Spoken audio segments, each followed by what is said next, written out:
सजना नगर मोहब्बा को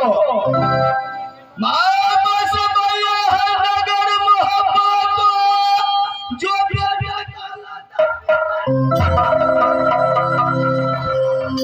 गोदी खिलौना मॉडल को गोदी खिलौना मॉडल को जो तुझे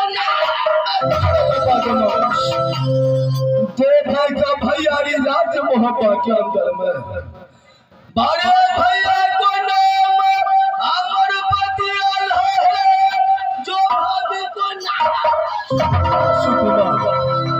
सजना रे जब से मैंने राज मोहब्बा के अंदर में अवतार लिया तब से मैं लुटेरा को भेष पकड़ लिया। आज तक कितना गाना कितना जिला लूट करके खाया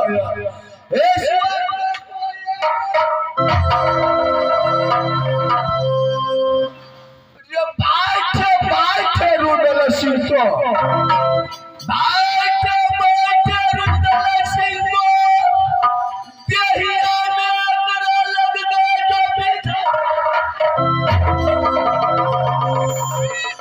आज तक कोई किला को नाम नहीं खुला। सजनो रे नाच गान में रुदल को नामन भावे, नाच गान में रुदल को नामन भावे,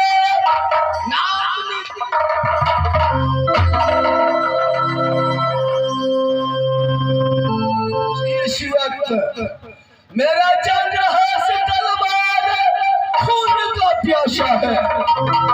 मैं अपना चंद्रहास तलवार को कैसे खून का प्यासा बुझाऊंगा, लेकिन एक उपाय है। मैं दोस्ती लगाया राज पिंजरी में जब नंदा को साथ में। ओ मेरे दोस्त, आज 7 रोजों से राज करके बैठ गया है। इस वक्त अगर मेरा दोस्त रहता तो बहुत मजा आता। मैं अपना दोस्त को आवाज लगाता हूँ।